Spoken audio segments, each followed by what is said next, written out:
Welcome to Rows to Columns. I'll be taking you through how to use this spreadsheet to make locked forms so students' information can be received in its rawest form. Right now, we're having trouble with AI and various other things. This can be done inside the classroom. They don't have access to anything else. They will need Chromebooks on a domain. That's the only way you can lock the forms. Otherwise, you have to leave the forms unlocked and you have to make sure you're circling about to make sure they're not opening up any other tabs or using their phones or any other thing that they could do to help themselves. So this will give you a draft version of where they're starting, which is quite nice because then that way you can take it and work with them and increase their abilities, or you can have them interface with AI, but at least you know where they start and you can watch their journey as they complete their essay or larger project for you. Now, before we go too far, what we'll do is we will make a copy. So we'll make a copy. Now this one's a little bit different. This one, we want to make sure it's going inside a folder because it will actually make subfolders in itself. So let's see, let's move it. Let's see, all locations, my drive, and then make a folder, call it essay, call it whatever you like. And then again, it will make folders inside there to organize everything. There we go. So it's ready to go to essay. I've already typed in some stuff beforehand. So there we go. You obviously can put anything in the green, stay away from the blue.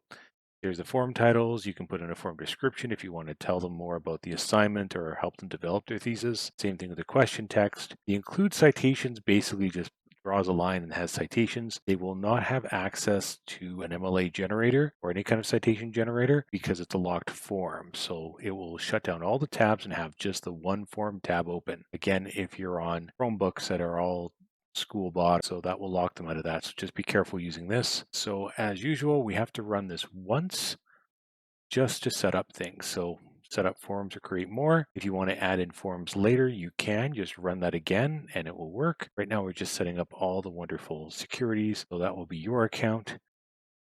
Now remember, everything stays within your account. No student data goes out. It all stays within your domain, your account. No one can see it. So it's quite secure. So that really just did the allowances. Now we're going to make it do its work. This might take a few moments while it generates everything. Okay, it's finally completed. All the response forms are sort of hidden here, but you can jump into them if you need to, but they're all put away so it doesn't make a mess. Here are all the names, and you can see here's the posting URL, so you can give these to the students. These are the editing ones, so you can go in and modify. And then right now, these are not set up to accept information. And these are actually automatic. So if I click this within a few seconds, that form starts accepting responses. It's a nice way to control access to everything. Now, unfortunately, scripting doesn't allow me to change anything to locked. We have to go into each one of the forms. You can see it put in this for you, set it as required. It also turned it on as a quiz. That way nothing gets sent back to students by accident. What we have to do is we have to click this button to go to lock mode. You see mine is grayed out because I'm actually not on a Chromebook recording this, but if you can, you click that, and that way when the students go into this form, they only have this tab. It literally shuts down the other tabs and all they have is this one form. Again, I can't really turn that on. Plus, if I did, it would actually stop recording, because that's the way it's set up. Make sure you turn on those locked forms, turn on the responses, and it's all ready for students. So again, we're going to take these. You can put these in as an assignment inside a Google Classroom. You can email it to the students, however, which way it works for you. It is operating outside of Google Classroom, so if you want them to hand something in, they can hand in the final document to an assignment, but these things sort of run outside because that's the way this thing generates. Back here, this will eventually fill in as we get going. Let's do an entry. So I'm going to go into my posting one. So here's my actual statement. Record it. Let's see. My thesis. And submit. So what's going to happen now is the script's going to activate and it's going to add in the student information. So here's their email. There's the link directly to their document. Let's take a quick look at what this thing looks like. So it automatically adds in the name. So I'm MP at whatever. They will grab their beginning of their name before the at symbol. They'll put that right into the header. And then this is the thesis statement. So it goes back and takes the name of the form and puts it up here just in case they do it out of order. And then this is their work and then puts in a line. And then the next one that comes in will go underneath the line. Let's take a quick look at that. It's my second one. Record it. Production. LA.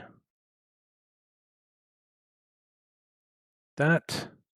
In a few moments, it will pop right into here. title's introduction, I typed in introduction, and you can see that's how citations are going to look. So they do have to modify them afterwards, and indent, all those other pieces, Times New Roman.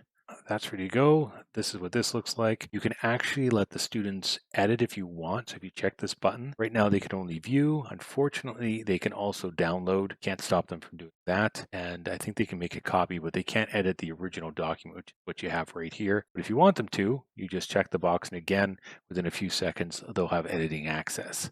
A few more things I need to show off. This will email all the document links to the students, so they'll have access to the documents they don't have otherwise. Or you just want to have an archive of what they've done, you can hit this. It will combine all the documents inside the folder, all these ones, into one PDF that you can then email, or it will email it to you. It will be right here for you, and you can print off once, so you don't have to go through and print each individual one. And last but not least, this one you have to be very careful of if you want to reuse this. I suggest you go back and just make a copy of the original. That way you're always getting the newest scripts, and if there's any little bugs hiding somewhere. This one unlinks all these forms, so then you can delete stuff, and it makes a huge mess if you are not very careful. So be very careful of the unlink the forms. Okay, folks, so that is how to use this to collect student work. If you have any questions, let me know. This is how you can reach me, and good luck.